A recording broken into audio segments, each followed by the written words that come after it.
Hola.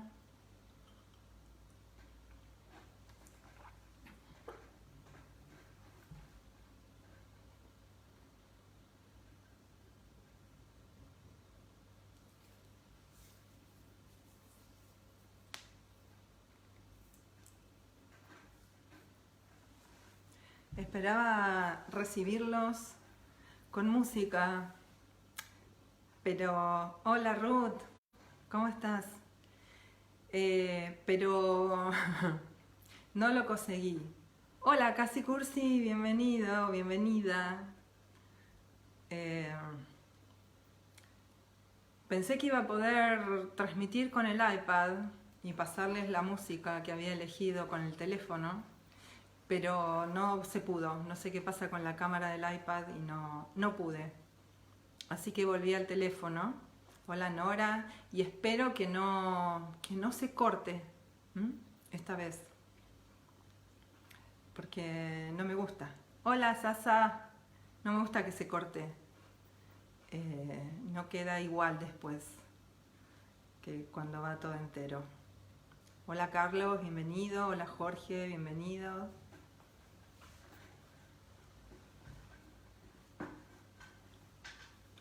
Bueno, hoy quiero compartir con ustedes una obra muy impresionante que yo acabo de descubrirla, debo decir. Y fue muy difícil elegir qué leer por cómo está estructurada. Yo les anticipé en un video anterior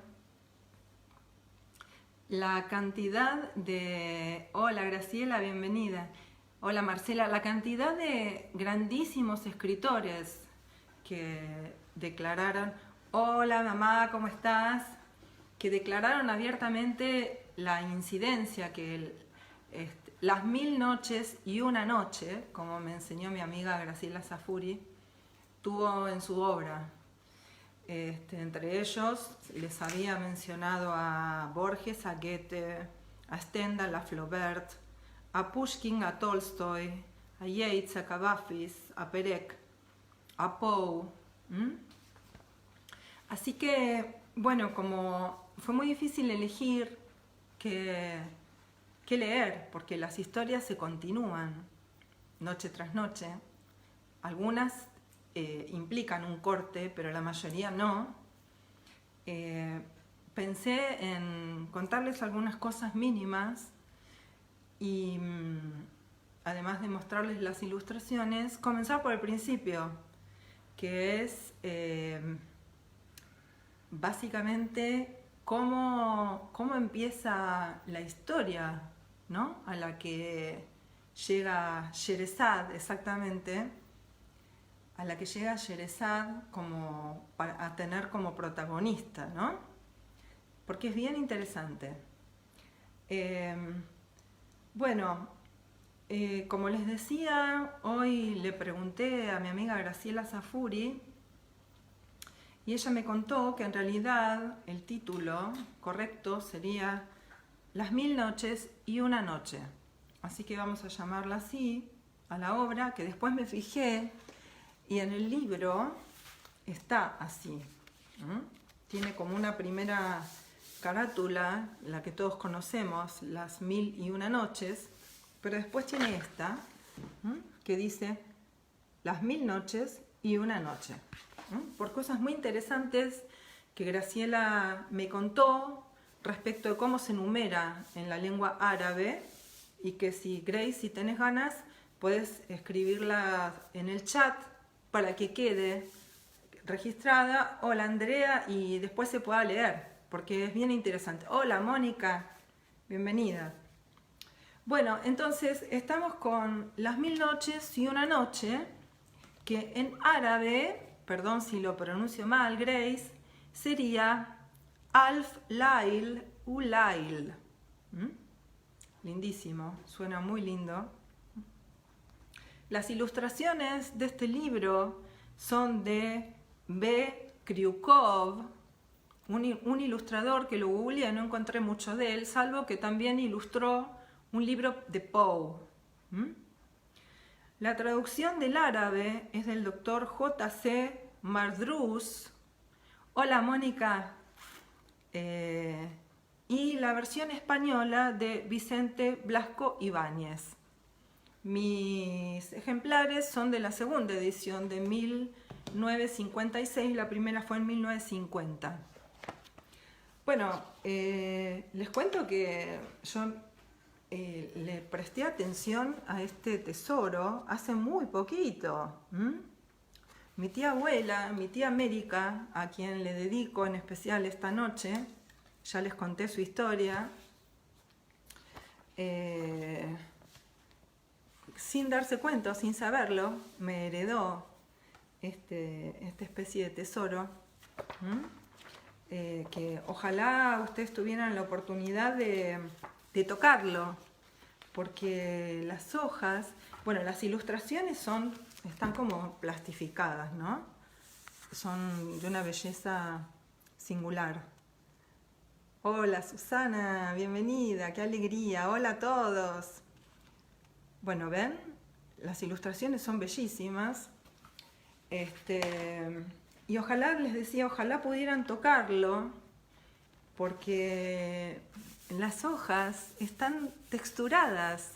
No sé si se acordarán, los que son de mi época, cuando escribíamos a máquina, ¿no? A la máquina mecánica, la hoja quedaba como con un pequeño relieve del golpe de la tecla en el papel. Bueno, algo parecido se siente en las hojas de este hermoso libro. Hola Alicia, bienvenida. La verdad que es, ya de por sí como objeto, es una maravilla. Yo estoy muy feliz de tenerlos. Les decía que mi tía, que se llamaba América, descendiente de italianos, pero le pusieron América, no debe haber sabido que me iba a quedar yo con sus libros, porque pobrecita estaba con un proceso muy avanzado de demencia cuando murió hace 8 años. Pero supongo que en algún lugar ella está y sabrá que estoy muy contenta de tener estos libros en mi poder y muchísimo, muchísimo más de poder compartirlo con ustedes. Y que se hayan interesado. Entonces, resulta que, como suelo ser prolija, empecé por el principio y me encontré con que todo era muy interesante y todo era muy bello. Como ya introduciéndonos a la belleza del texto. Entonces voy a empezar a leerles desde el comienzo. La edición, como les decía en el video anterior, está dedicada a la memoria del pensador poeta Stéphane Mallarmé, esta obra por entero que él tanto amaba, enero 1899. Entonces empecemos por las promesas del traductor a sus amigos. Yo ofrezco desnudas, vírgenes, intactas y sencillas, para mis delicias y el placer de mis amigos, estas noches árabes vividas, soñadas y traducidas sobre su tierra natal y sobre el agua. Ellas me fueron dulces durante los ocios en remotos mares, bajo un cielo ahora lejano. Por eso las doy. Sencillas, sonrientes y llenas de ingenuidad, como la musulmana Sherezad, su madre suculenta que las dio a luz en el misterio, fermentando con emoción en los brazos de un príncipe sublime, lúbrico y feroz, bajo la mirada enternecida de Alá, clemente y misericordioso.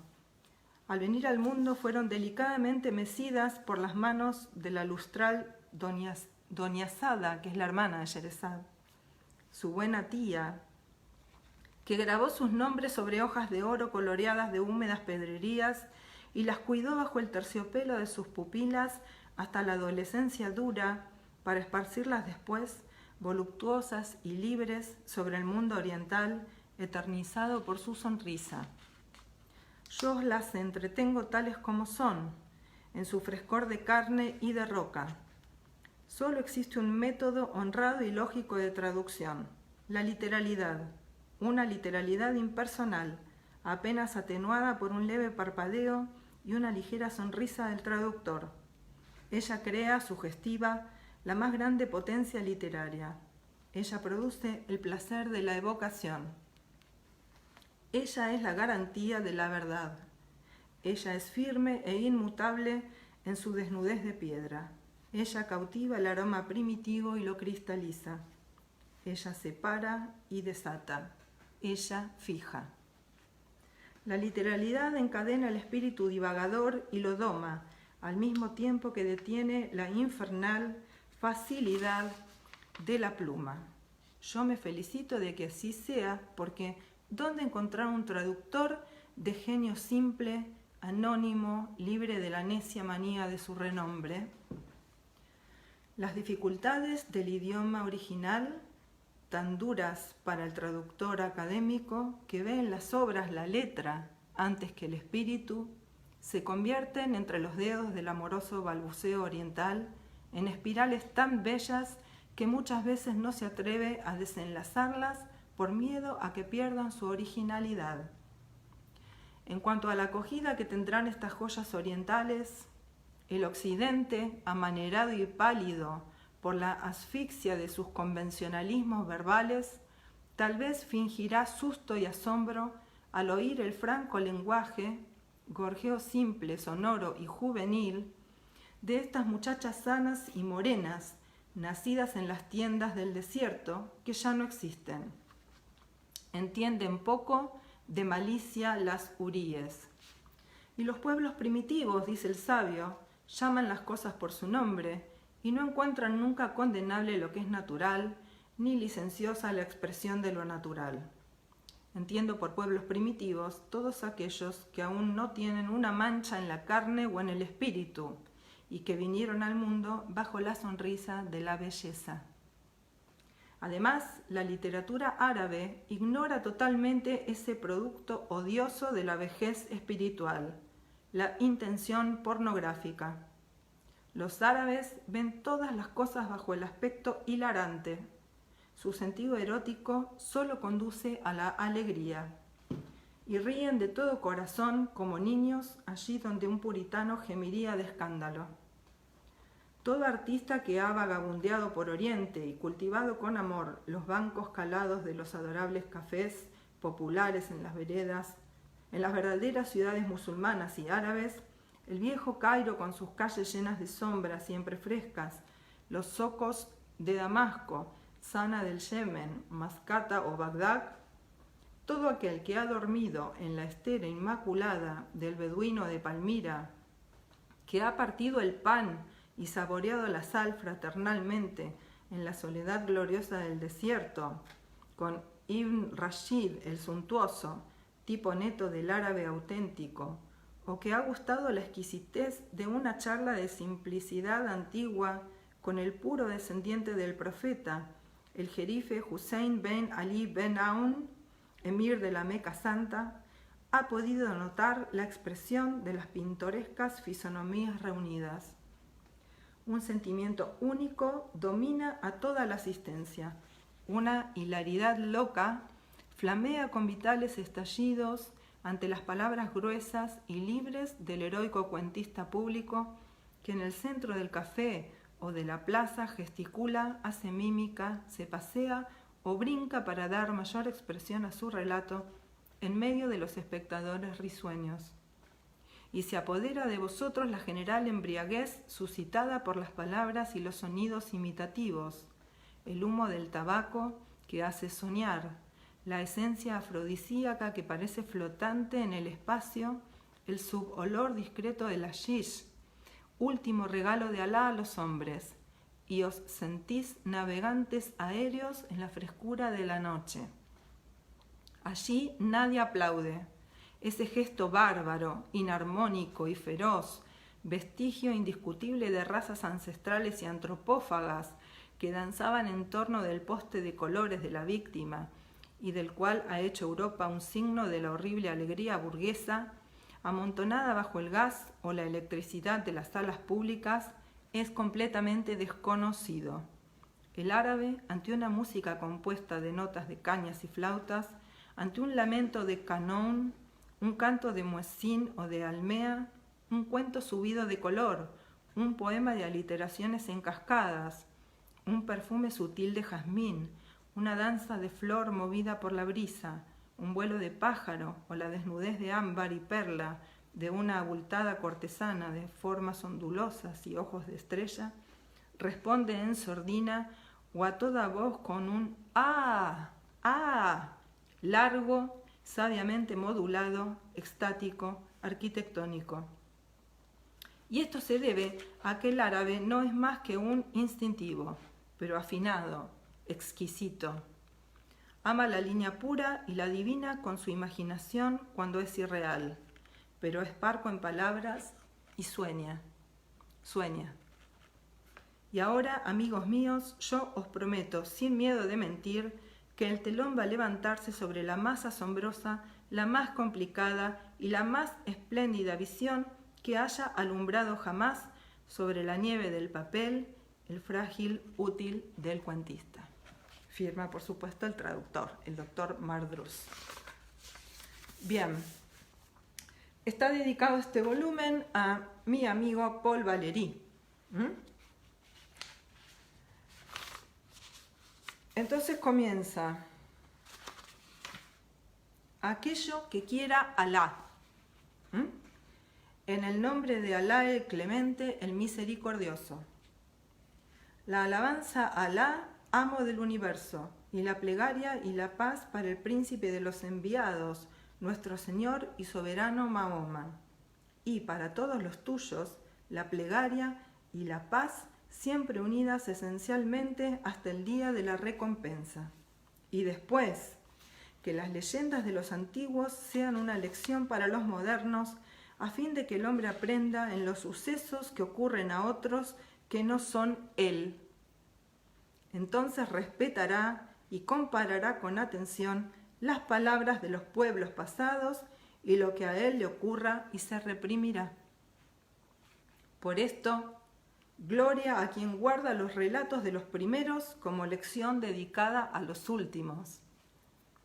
De estas lecciones han sido entresacados los cuentos que se llaman Las 1000 noches y una noche, y todo lo que hay en ellos de cosas extraordinarias y de máximas. Bueno, precioso, ¿no? Hasta ahora todavía no entramos en los relatos y es toda una hermosura, ¿no? Es ya una estética verbal que a mí por lo menos me atrapa, me atrae mucho. Bueno, empezamos. Historia del rey, perdón si pronuncio mal, ¿no? Historia del rey Shahriar y su hermano el rey Hazaman. Cuéntase, pero Alá es más sabio, más prudente, más poderoso y más benéfico, que en lo que transcurrió en la antigüedad del tiempo y en lo pasado de la edad, hubo un rey entre los reyes de Sasán, en las islas de la India y de la China. Era dueño de ejércitos y señor de auxiliares, de servidores y de un séquito numeroso. Tenía 2 hijos, y ambos eran heroicos jinetes, pero el mayor valía más aún que el menor. El mayor reinó en los países, gobernó con justicia entre los hombres, y por eso le querían los habitantes del país y del reino. Llamábase el rey Shahriar, que significa dueño de la ciudad en persa.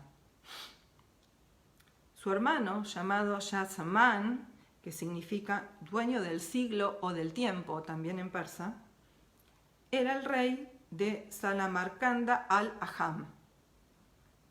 Bien, gracias Grace. Siguiendo las cosas el mismo curso, residieron cada uno en su país y gobernaron con justicia a sus ovejas durante 20 años. Y llegaron ambos hasta el límite del desarrollo y el florecimiento. No dejaron de ser así hasta que el mayor sintió vehementes deseos de ver a su hermano. Entonces ordenó a su visir que partiese y volviese con él. El visir contestó: escucho y obedezco. Partió, pues, y llegó felizmente por la gracia de Alá. Entró en casa de Yasamán, le transmitió la paz y le dijo que el rey Shahriar deseaba ardientemente verle y que el objeto de su viaje era invitar a su hermano. El rey Yasamán contestó: escucho y obedezco. Dispuso los preparativos de la partida, mandando sacar sus tiendas, sus camellos y sus mulos, y que saliesen sus servidores y auxiliares. Nombró a su visir gobernador del reino y salió en demanda de las comarcas de su hermano. Pero a medianoche recordó una cosa que había olvidado. Volvió a su palacio apresuradamente y encontró a su esposa tendida en el lecho, abrazada con un negro esclavo entre los esclavos. Al ver tal cosa, el mundo se oscureció ante sus ojos, y se dijo: si ha sobrevenido tal aventura cuando apenas acabo de dejar la ciudad, ¿cuál sería la conducta de esta libertina si me ausentase algún tiempo para estar con mi hermano? Desenvainó inmediatamente su alfanje y, acometiendo a ambos, los dejó muertos sobre los tapices del lecho. Volvió a salir sin perder una hora ni un instante. Ordenó la marcha de la comitiva y viajó de noche hasta avistar la ciudad de su hermano. Entonces éste se alegró de su proximidad, salió a su encuentro y al recibirlo le deseó la paz. Se regocijó hasta los mayores límites del contento, mandó adornar en honor suyo la ciudad y se puso a hablarle lleno de efusión. Pero el rey Yasamán recordaba la aventura de su esposa y una nube de tristeza le velaba la faz. Su tez se había puesto pálida y su cuerpo se había debilitado. Al verle de tal modo, el rey Shahriar creyó en su alma que aquello se debía a haberse alejado de su reino y de su país, y lo dejaba estar sin preguntarle nada. Al fin, un día le dijo: hermano, tu cuerpo enflaquece y tu cara amarillea. Y el otro respondió: ay, hermano, tengo en mi interior como una llaga en carne viva. Pero no le reveló lo que le había ocurrido con su esposa. El rey Shahriar le dijo: quisiera que me acompañases a cazar a pie y a caballo, pues así tal vez se esparciera tu espíritu. El rey Yasamán no quiso aceptar y su hermano se fue solo a la cacería. Había en el palacio unas ventanas que daban al jardín, y habiéndose asomado a una de ellas, el rey Yasamán vio cómo se abría una puerta para dar salida a 20 esclavas y 20 esclavos, entre los cuales avanzaba la mujer del rey Shahriar en todo el esplendor de su belleza. Llegados a un estanque, se desnudaron, se mezclaron todos, y súbitamente la mujer del rey gritó: ¡oh, Masaud! Y enseguida acudió hacia ella un robusto esclavo negro que la abrazó.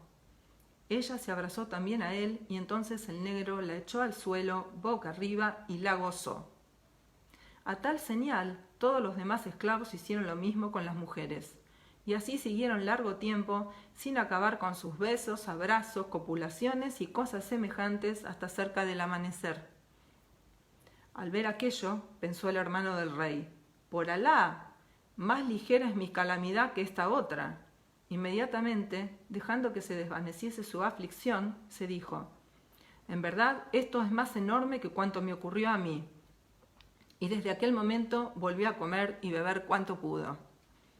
A todo esto, el rey, su hermano, volvió de su excursión y ambos se desearon la paz íntimamente. Luego, el rey Shahriar observó que su hermano, el rey Yasamán, acababa de recobrar el buen color, pues su semblante había adquirido nueva vida, y advirtió también que comía con toda su alma después de haberse alimentado parcamente en los primeros días. Se asombró de ello y dijo: hermano, poco ha te veía amarillo de tez y ahora has recuperado los colores. Cuéntame qué te pasa. El rey le dijo: te contaré la causa de mi anterior palidez, pero dispénsame de referirte el motivo de haber recobrado los colores. El rey replicó: para entendernos, relata primeramente la causa de tu pérdida de color y tu debilidad.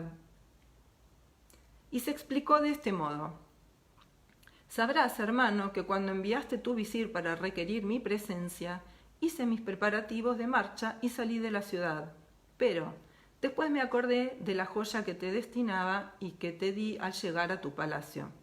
Volví, pues, y encontré a mi mujer acostada con un esclavo negro durmiendo en los tapices de mi cama.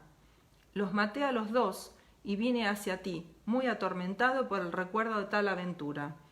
Este fue el motivo de mi primera palidez y de mi enflaquecimiento. En cuanto a la causa de haber recobrado mi buen color, dispénsame de mencionarla. Cuando su hermano oyó estas palabras, le dijo: por Alá, te conjuro a que me cuentes la causa de haber recobrado tus colores.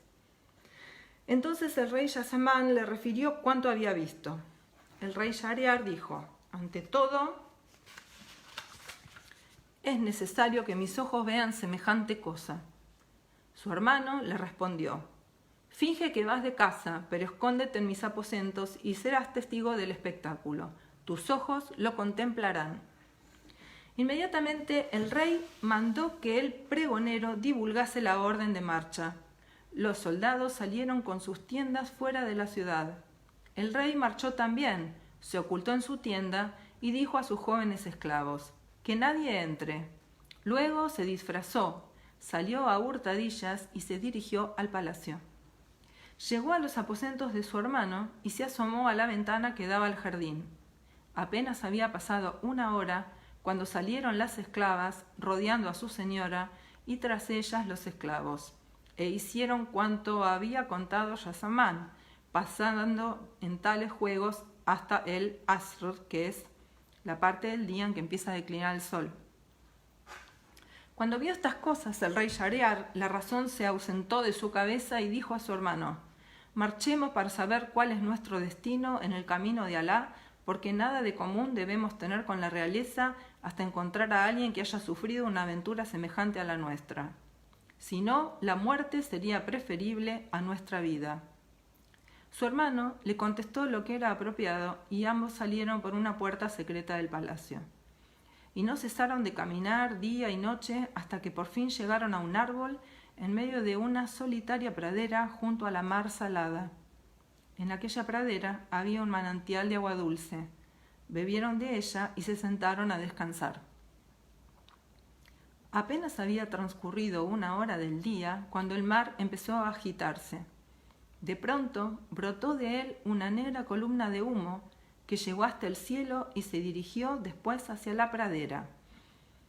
Los reyes, asustados, se subieron a la cima del árbol, que era muy alto, y se pusieron a mirar lo que tal cosa pudiera ser. Y he aquí que la columna de humo se convirtió en un efrit, es decir, un genio. De elevada estatura, poderoso de hombros y robusto de pecho. Llevaba un arca sobre la cabeza. Puso el pie en el suelo y se dirigió hacia el árbol y se sentó debajo de él. Levantó entonces la tapa del arca, sacó de ella una caja, la abrió y apareció enseguida una encantadora joven, de espléndida hermosura, luminosa lo mismo que el sol, como dijo el poeta. Antorcha en las tinieblas, ella aparece y es el día. Ella aparece y con su luz se iluminan las auroras. Los soles irradian con su claridad y las lunas con las sonrisas de sus ojos. Que los velos de su misterio se rasguen e inmediatamente las criaturas se prosternan encantadas a sus pies. Y ante los dulces relámpagos de su mirada, el rocío de las lágrimas de pasión humedece todos los párpados. Después que el efrit hubo contemplado a la hermosa joven, le dijo: «Oh soberana de las cederías, oh tú a quien rapté el mismo día de tu boda, quisiera dormir un poco». Y el efrit colocó la cabeza en las rodillas de la joven y se durmió. Entonces la joven levantó la cabeza hacia la copa del árbol y vio ocultos en las ramas a los dos reyes. Enseguida apartó de sus rodillas la cabeza del efrit, la puso en el suelo y les dijo por señas: «Bajad y no tengáis miedo de este efrit». Por señas le respondieron: «Por Alá sobre ti, dispénsanos del lance tan peligroso». Ella les dijo: «Por Alá sobre vosotros, bajad enseguida si no queréis que avise al efrit que os dará la peor muerte». Entonces, asustados, bajaron hasta donde estaba ella, que se levantó para decirles: «Traspasadme con vuestra lanza de un golpe duro y violento, si no, avisaré al efrit». Shahryar, movido de espanto, dijo a Yasamán: «Hermano, sé el primero en hacer lo que ésta manda». El otro repuso: «No lo haré sin que antes me des el ejemplo tú, que eres mayor». Y ambos empezaron a invitarse mutuamente, haciéndose con los ojos señas de copulación. Pero ella les dijo: «¿Para qué tanto guiñar los ojos? Si no venís y me obedecéis, llamo inmediatamente al efrit». Entonces, por miedo al efrit, hicieron con ella lo que les había pedido. Cuando los hubo agotado, les dijo: «¡Qué expertos sois los dos!». Sacó del bolsillo un saquito, y del saquito un collar compuesto de 570 sortijas con sellos, y les preguntó: «¿Sabéis lo que es esto?». Ellos contestaron: «No lo sabemos». Entonces les explicó la joven: «Los dueños de estos anillos me han poseído todos junto a los cuernos insensibles de este efrit, de suerte que me vais a dar vuestros anillos». Lo hicieron así, sacándoselos de los dedos, y ella entonces les dijo: «Sabed que este efrit me robó la noche de mi boda, me encerró en esa caja, metió la caja en el arca, le echó 7 candados y la arrastró al fondo del mar, allí donde se combaten las olas. Pero no sabía que cuando desea alguna cosa una mujer, no hay quien la venza. Ya lo dijo el poeta: amigo, no te fíes de la mujer, ríete de sus promesas. Su buen o mal humor depende de los caprichos de su vulva. Prodigan amor falso cuando la perfidia la llena y forma como la trama de sus vestidos. Recuerda respetuosamente las palabras de Yusuf, y no olvides que Eblis hizo que expulsaran a Adán por causa de la mujer. No te confíes, amigo, es inútil. Mañana, en aquella que creas más segura, sucederá al amor puro una pasión loca. Y no digas: si me enamoro, evitaré las locuras de los enamorados. No lo digas. Sería verdaderamente un prodigio único ver salir a un hombre sano y salvo de la seducción de las mujeres. Intenso, ¿no? Los dos hermanos, al oír estas palabras, se maravillaron hasta más no poder y se dijeron uno a otro: si este es un efrit y a pesar de su poderío le han ocurrido cosas más enormes que a nosotros, esta aventura debe consolarnos. Inmediatamente se despidieron de la joven y regresaron cada uno a su ciudad. En cuanto el rey Shahryar entró en su palacio, mandó degollar a su esposa, así como a los esclavos y esclavas. Después ordenó a su visir que cada noche le llevase una joven que fuese virgen, y cada noche arrebataba a una su virginidad, y cuando la noche había transcurrido, mandaba que la matasen. Así estuvo haciendo durante 3 años, y todo eran lamentos y voces de horror. Los hombres huían con las hijas que les quedaban.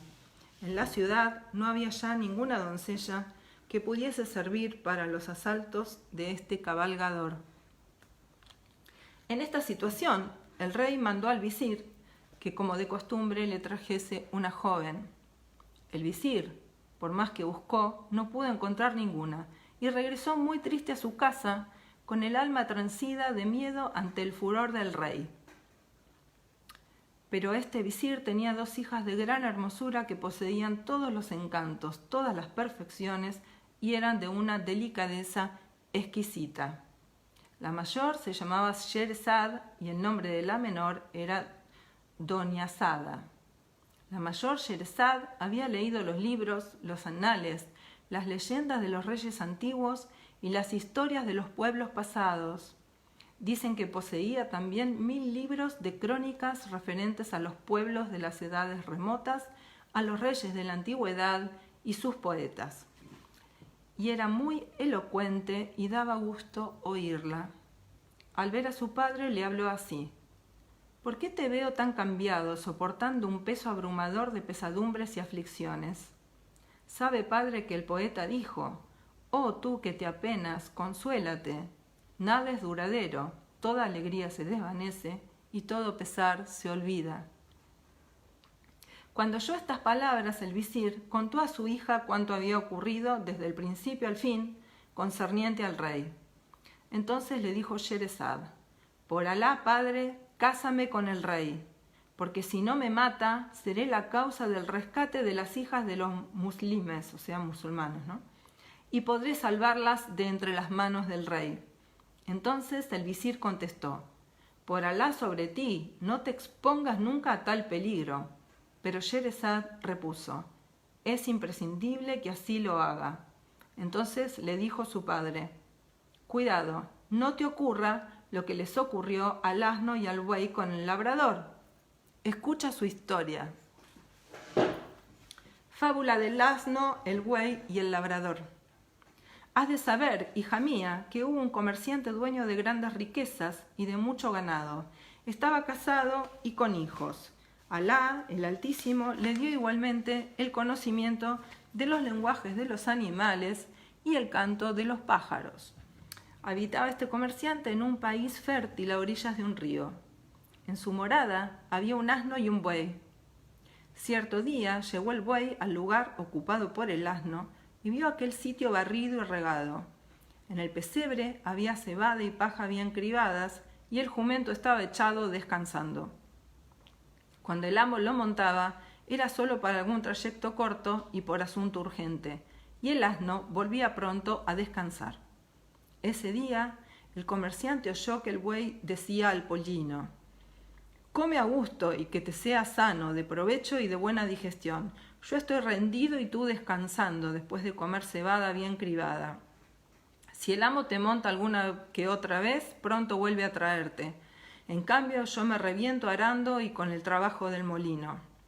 El asno le aconsejó: cuando salgas al campo y te echen el yugo, túmbate y no te menees aunque te den de palos. Y si te levantan, vuélvete a echar otra vez. Y si entonces te vuelven al establo y te ponen habas, no las comas, fíngete enfermo. Haz por no comer ni beber en unos días y de ese modo descansarás de la fatiga del trabajo. Pero el comerciante seguía presente oyendo todo lo que hablaban. Se acercó al mayoral al buey para darle forraje y le vio comer muy poca cosa. Por la mañana, al llevarlo al trabajo, lo encontró enfermo. Entonces el amo dijo al mayoral: coge al asno y que are todo el día en lugar del buey. Y el hombre unció al asno en vez del buey y le hizo arar todo el día. Al anochecer, cuando el asno regresó al establo, el buey le dio las gracias por sus bondades que le habían proporcionado el descanso de todo el día. Pero el asno no le contestó, estaba muy arrepentido. Al otro día, el asno estuvo arando también durante toda la jornada y regresó con el pescuezo desollado, rendido de fatiga.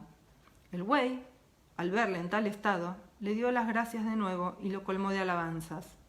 El asno le dijo: bien tranquilo estaba yo antes, ya ves cómo me ha perjudicado el hacer beneficio a los demás.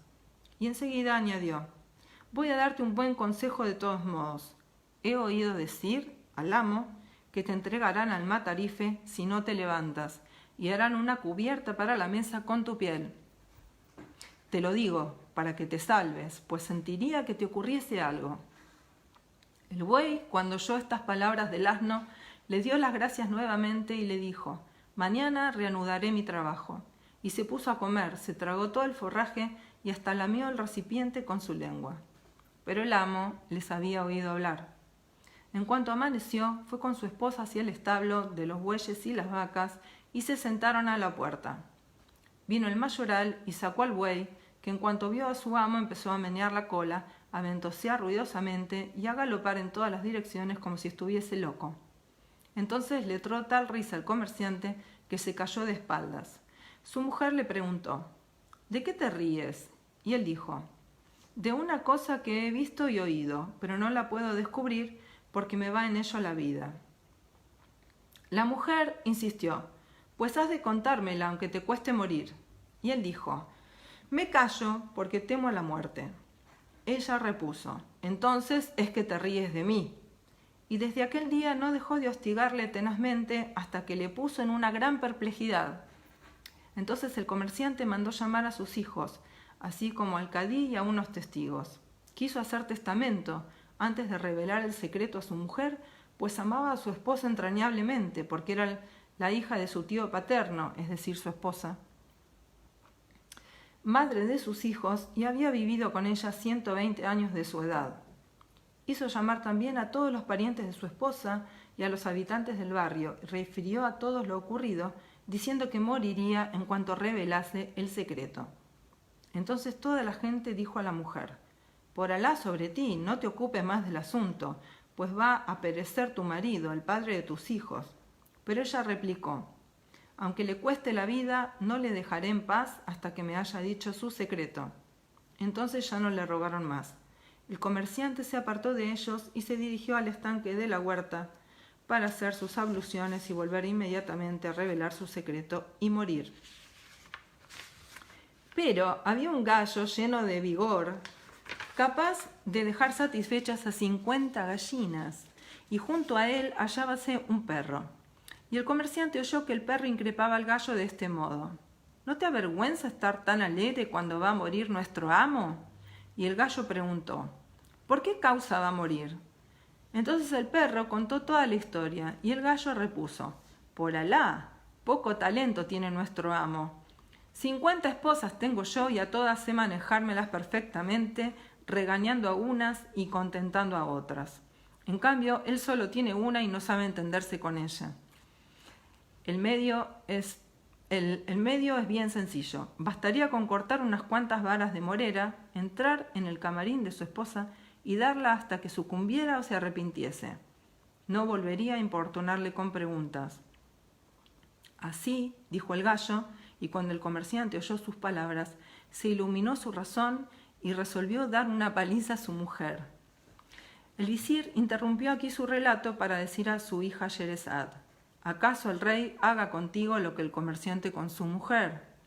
Y Sherezad preguntó: ¿pero qué hizo? Entonces el visir prosiguió de este modo: entró el comerciante llevando ocultas las varas de morera que acababa de cortar y llamó aparte a su esposa: ven a nuestro gabinete para que te diga mi secreto. La mujer le siguió. El comerciante se encerró con ella y empezó a sacudirla a varazos hasta que ella acabó por decir: me arrepiento, y besaba las manos y los pies de su marido. Estaba arrepentida de veras. Salieron entonces y la concurrencia se alegró muchísimo, regocijándose también los parientes, y todos vivieron muy felices hasta la muerte. Dijo. Y cuando Sherezad, hija del visir, hubo oído este relato, insistió nuevamente en su ruego: Padre, de todos modos, quiero que hagas lo que te he pedido. Entonces el visir, sin replicar nada, mandó que preparasen el ajuar de su hija y marchó a comunicar la nueva al rey Shahriar. Mientras tanto, Sherezad decía a su hermana Doniazada: te mandaré llamar cuando esté en el palacio, y así que llegues y veas que el rey ha terminado su cosa conmigo, me dirás: hermana, cuenta alguna historia maravillosa que nos haga pasar la noche. Entonces yo narraré cuentos que, si quiere Alá, serán la causa de la emancipación de las hijas de los musulmanes. Fue a buscarla después el visir y se dirigió con ella hacia la morada del rey. El rey se alegró muchísimo al ver a Sherezad y preguntó a su padre: ¿es esta lo que yo necesito? Y el visir dijo respetuosamente: sí, lo es. Pero cuando el rey quiso acercarse a la joven, ésta se echó a llorar, y el rey le dijo: ¿qué te pasa? Y ella contestó: oh, rey poderoso, tengo una hermanita de la cual quisiera despedirme. El rey mandó buscar a la hermana, y apenas vino se abrazó a Sherezad y acabó por acomodarse cerca del lecho. Entonces el rey se levantó y, cogiendo a Sherezad, le arrebató la virginidad. Después empezaron a conversar. Doniazada dijo entonces a Sherezad: hermana, por Alá sobre ti, cuéntanos una historia que nos haga pasar la noche. Y Sherezad contestó, de buena gana y como un debido homenaje, si es que me lo permite este rey tan generoso, dotado de tan buenas maneras. El rey, al oír estas palabras, como no tuviese ningún sueño, se prestó de buen grado a escuchar la narración de Sherezad. Y Sherezad, aquella primera noche, empezó su relato con la historia que sigue. Primera noche, historia del mercader y el efrit. Sherezad dijo, he llegado a saber, oh rey afortunado, que hubo un mercader entre los mercaderes, dueño de numerosas riquezas y de negocios comerciales en todos los países. Un día montó a caballo y salió para ciertas comarcas a las cuales le llamaban sus negocios. Como el calor era sofocante, se sentó debajo de un árbol y echando mano al saco de provisiones, sacó unos dátiles y cuando los hubo comido, tiró a lo lejos los huesos. Pero de pronto se le apareció un efrit de enorme estatura que, blandiendo una espada, llegó hasta el mercader y le dijo, «Levántate para que yo te mate como has matado a mi hijo». El mercader repuso, «¿Pero cómo he matado yo a tu hijo?». Y contestó el efrit, «Al arrojar los huesos, dieron en el pecho a mi hijo y lo mataron». Entonces dijo al mercader, «Considera, oh gran efrit, que no puedo mentir, siendo como soy un creyente. Tengo muchas riquezas, tengo hijos y esposa, y además guardo en mi casa depósitos que me confiaron. Permíteme volver para repartirlo de cada uno y te vendré a buscar en cuanto lo haga. Tienes mi promesa y de mi juramento de que no volveré enseguida a tu lado. Y tú entonces harás de mí lo que quieras. Alá es fiador de mis palabras». El efrit, teniendo confianza en él, dejó partir al mercader. Y el mercader volvió a su tierra, arregló sus asuntos y dio a cada cual lo que le correspondía. Después contó a su mujer y a sus hijos lo que le había ocurrido, y se echaron todos a llorar, los parientes, las mujeres, los hijos. Después el mercader hizo testamento y estuvo con su familia hasta el fin del año. Al llegar a este término, se resolvió a partir, y tomando su sudario bajo el sobaco, dijo adiós a sus parientes y vecinos, y se fue muy contra su gusto. Los suyos se lamentaban, dando grandes gritos de dolor. En cuanto al mercader, siguió su camino hasta que llegó al jardín en cuestión, y el día en que llegó era el primer día del año nuevo. Y mientras estaba sentado llorando su desgracia, he aquí que un jeque se dirigió hacia él, llevando una gacela encadenada. Saludó al mercader, le deseó una vida próspera y le dijo, «¿Por qué razón estás parado y solo en este lugar tan frecuentado por los efrits?». Entonces le contó el mercader lo que le había ocurrido con el efrit y la causa de haberse detenido en aquel sitio, y el jeque dueño de la gacela se asombró grandemente y dijo, «Por Alá, oh hermano, tu fe es una gran fe y tu historia es tan prodigiosa que si se escribiera con una aguja en el ángulo interior de un ojo, sería motivo de reflexión para el que sabe reflexionar respetuosamente». Después, sentándose a su lado, prosiguió, «Por Alá, oh mi hermano, no te dejaré hasta que veamos lo que te ocurre con el efrit». Y allí se quedó, efectivamente, conversando con él, y hasta pudo ayudarle cuando se desmayó de terror, presa de una afección muy honda y de crueles pensamientos.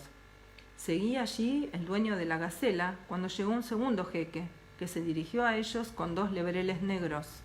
Se acercó, les deseó la paz y les preguntó la causa de haberse parado en aquel lugar frecuentado por los efrits. Entonces ellos le refirieron la historia desde el principio hasta el fin. Y apenas se había sentado, cuando un tercer jeque se dirigió hacia ellos, llevando una mula de color de estornino. Les deseó la paz y les preguntó por qué estaban sentados en aquel sitio, y los otros le contaron la historia desde el principio hasta el fin. Pero no es de ninguna utilidad el repetirla. A todo esto, se levantó un violento torbellino de polvo en el centro de aquella pradera. Descargó una tormenta, se disipó después el polvo, y apareció el efrit con un alfanje muy afilado en una mano y brotándole chispas de los ojos. Se acercó al grupo y dijo cogiendo al mercader, ven para que yo te mate como mataste a aquel hijo mío, que era el aliento de mi vida y el fuego de mi corazón. Entonces se echó a llorar el mercader, y los 3 jeques empezaron también a llorar, a gemir y a suspirar.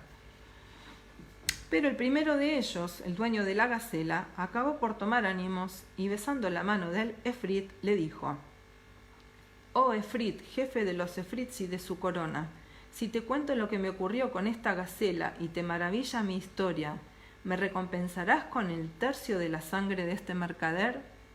Y el efrit dijo: «Verdaderamente que sí, venerable jeque. Si me cuentas la historia y yo la encuentro extraordinaria, te concederé el tercio de esa sangre». Entonces el primer jeque cuenta. ¿Ven cómo se van encadenando de una manera impecable, una historia tras de la otra, y cada fin de una historia lleva al comienzo de la otra? Es impresionante. El primer jeque dijo: «Sabe, oh gran efrit, que esta gacela era la hija de mi tío», o sea, la esposa, ¿no? «Carne de mi carne y sangre de mi sangre. Cuando esta mujer era todavía joven, nos casamos y vivimos juntos cerca de 30 años. Pero Alá no me concedió tener de ella ningún hijo.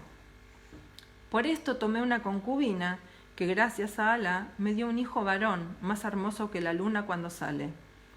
Tenía unos ojos magníficos, sus cejas se juntaban y sus miembros eran perfectos. Creció poco a poco hasta llegar a los 15 años. En aquella época tuve que marchar a una población lejana donde reclamaba mi presencia un gran negocio de comercio. La hija de mi tío, o sea, la esposa, o sea, esta gacela, estaba iniciada desde su infancia en la brujería y el arte de los encantamientos. Con la ciencia de su magia transformó a mi hijo en ternerillo y a su madre, la esclava, en una vaca, y los entregó al mayoral de nuestro ganado. Después de bastante tiempo regresé del viaje. Pregunté por mi hijo y por mi esclava, y la hija de mi tío, o sea, la esposa, me dijo: «Tu esclava ha muerto y tu hijo se escapó y no sabemos de él». Entonces durante un año estuve bajo el peso de la aflicción de mi corazón y el llanto de mis ojos. Llegada la fiesta anual del día de los sacrificios, ordené al mayoral que me reservara una de las mejores vacas y me trajo la más gorda de todas, que era mi esclava, encantada por esta gacela. Remangado mi brazo, levanté los faldones de la túnica y ya me disponía al sacrificio, cuchillo en mano, cuando de pronto la vaca prorrumpió en lamentos y derramaba lágrimas abundantes. Entonces me detuve y la entregué al mayoral para que la sacrificase. Pero al desollarla no se le encontró ni carne ni grasa, pues solo tenía los huesos y el pellejo. Me arrepentí de haberla matado, pero ¿de qué servía ya el arrepentimiento? Se la di al mayoral y le dije: «Tráeme un becerro bien gordo». Y me trajo a mi hijo convertido en ternero.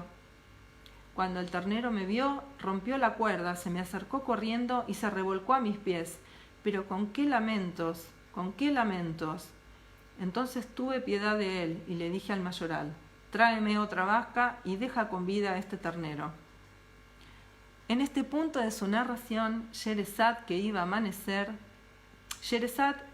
vio que iba a amanecer y se cayó discretamente sin aprovecharse más del permiso. Entonces su hermana le dijo: «Oh hermana mía, cuán dulces y cuán sabrosas son tus palabras llenas de delicia».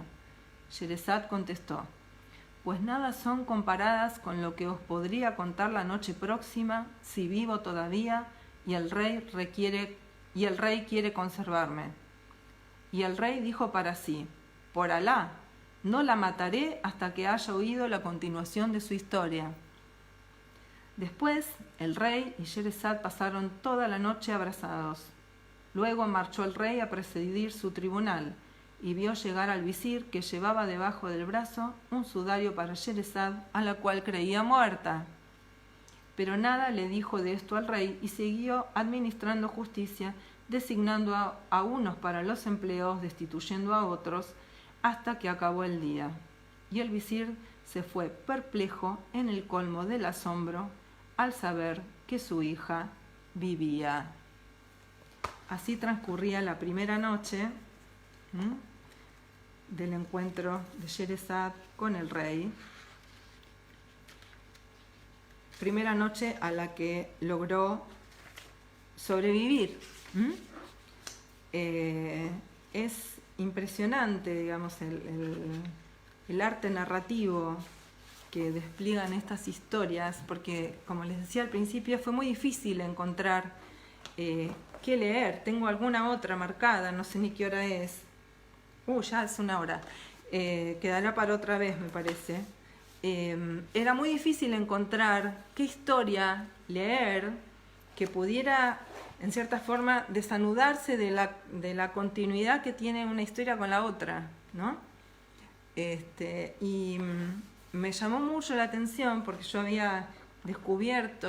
había encontrado con un recurso leyendo a Clarice Lispector en La Pasión según G.H., que me había fascinado, ¿no? Y dije, wow, lo que hace esta mina, yo no lo había leído nunca antes, que era retomar el capítulo siguiente repitiendo la última frase del capítulo anterior, ¿no? Y dije, wow, qué osada, qué valiente, qué arriesgarse a usar ese recurso un capítulo tras otro. Y resulta que estaba en Las Mil y Una Noches, porque cuando Sherezad retoma el relato, la noche siguiente vuelve sobre lo que había sido el final del relato de la noche anterior. Así que bueno, de verdad es todo un hallazgo para mí. Yo nunca me había acercado a este texto. Entiendo el porqué de la maravilla de tantos grandes escritores. Sí, Nora, vos decías ahí en el chat que en qué concepto tienen a las mujeres. Obviamente creo que los relatos de Las Mil y Una Noches están situados en la Edad Media, o sea, no sé, alrededor del 1400, 1500. Estamos hablando de otra historia, no los podemos escuchar con el simbólico de ahora. Se trataba de otro mundo. Pero sin embargo, yo por ejemplo desconocía que es la propia Sherezad la que se ofrece a ese supuesto castigo, a ese supuesto martirio del rey Shahryar, y que se propone en cierta forma vencerlo, que se propone en determinada manera ser como la redentora de las mujeres árabes, con lo cual es verdad que hay como una especie de lugar de la mujer para nada atractivo, pero casualmente sobre ese trasfondo es muy llamativo y muy valioso que sea casualmente una mujer. Uno puede decir, bueno, qué sé yo, es una heroína que no empuña un arma, que no se viste de guerrera, pero que con el arte de sus narraciones, con el arte de las bellas palabras y de las historias, logra que ese hombre, que durante 3 años había arrebatado la virginidad y luego la vida de una doncella diferente cada día, logra que este hombre deponga su actitud y le genera tal deseo de saber sobre esas historias que ella conocía y que ella contaba, que no la mata. Obviamente no leí los 4 tomos, tampoco quise averiguar cómo termina, porque son 1000 noches y una noche. Pero bueno, me pareció interesantísimo. Sí, claro, o sea, no solo la peculiaridad de que sea una mujer la que se propone, digamos, uno podría decir va a poner la cabeza en la guillotina solita, pero esa mujer se propone ir ahí para lograr otra cosa, que eso ya es todo un evento, ¿no? Narrativo, que sea una mujer la que encarna ese papel, y además que lo hace con el arte, digamos, de la seducción y con el arte de los relatos. Sí, claro, astucia femenina, exacto. Pero vimos mujeres que sabían de encantamientos, vimos mujeres infieles, vimos mujeres desleales, y sin embargo, Sherezad es una mujer de otro tipo, ¿no? Y es interesante, es muy interesante que así sea en esta obra, me parece a mí. Así que bueno, se hizo largo, tenía otro relatito para leerles, pero ya va 1 hora. Es bastante enviciante el relato, es muy difícil, uno entra como en una especie de cadencia entre simbólica y musical. Es muy poético, verdaderamente. Y además a nosotros, sí, todo lo que van diciendo suscribo, y a nosotros en Occidente, ¿no? O al menos a mí me produjo eso. Yo he leído literatura oriental, pero japonesa, china. No había leído, creo, literatura árabe. Es como que despierta, hace resonar en el cuerpo vibraciones con otras cosas, ¿no? Con otra sensualidad, con otra erótica. Y me pareció muy, muy, muy interesante, por supuesto más allá del valor afectivo que para mí puedan tener, porque, bueno, eran de mi tía abuela, así que son libros que tienen muchos años y mucha historia, y que a Bibi, y que yo de verdad los quiero mucho. Así que bueno, por ahí en algún otro momento avancemos. Hay relatos no tan poéticos, mucho más explícitos. Uno que había señalado casualmente, que era cortito y que no se continuaba con la otra cosa anterior, tenía que ver con la historia del primer eunuco sudanés. Pero tiene esto el relato, ¿no? Si sigo leyendo, nos va a pasar como el rey, nos vamos a quedar 1000 noches escuchando estos relatos fascinantes. Bueno, me cansé un poquito de leer, así que por hoy dejamos acá. Muchas gracias a todos los que se interesaron, que fueron muchos. No me imaginé que las 1001 noches iba a producir tanto interés. Es un gran texto, y dice cosas muy interesantes también, ¿no? Como que ojalá los textos del pasado sirvan para el futuro, ¿no? Como que el ser humano es un ser un poco necio, al que no le sirve en general la experiencia de los otros y a veces ni siquiera la propia, ¿no? Y bueno, evidentemente en la cultura árabe hay algo que se transmite a lo largo de digamos, a través de los textos y a lo largo de los siglos, que deben tener otra concepción, se me ocurre a mí, ¿no? Y bueno, eso hace que quizás estos textos no pierdan vigencia y sean, qué lindas las cosas que ponen, y sean tan evocadores, ¿no? tan bellos, porque, bueno, yo opino, como decía en la introducción, yo opino que hay momentos en los que ir hacia la belleza, en los que buscar belleza es muy importante. Y quizás en este momento del mundo y de la Argentina sea un momento donde la belleza sea importante.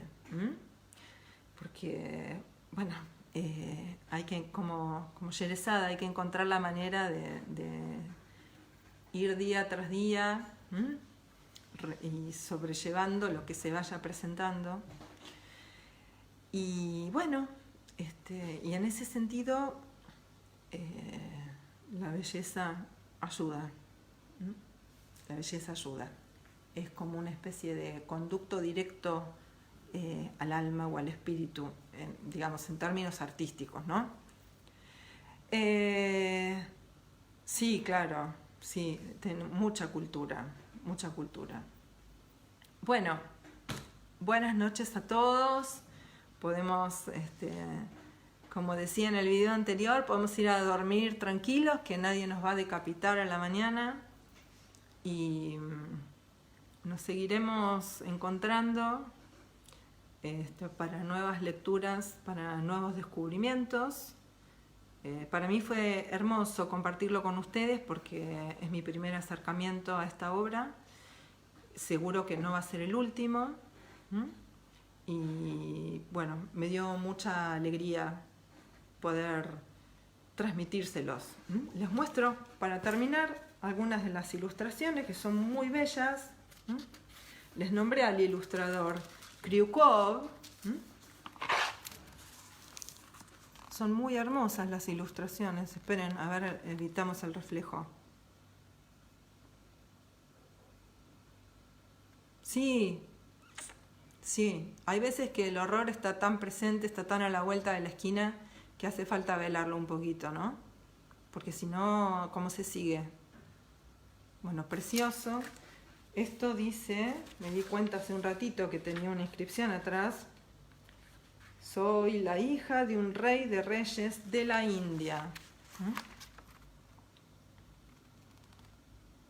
Después lo que es genial, que no se los dije, es que la mayoría de las referencias, por ejemplo, cuando hablaban de las islas de la India y de China, son apócrifas, son falsas, que no vale ni la pena gastarse en tratar de dilucidar de qué lugar está hablando, ¿no?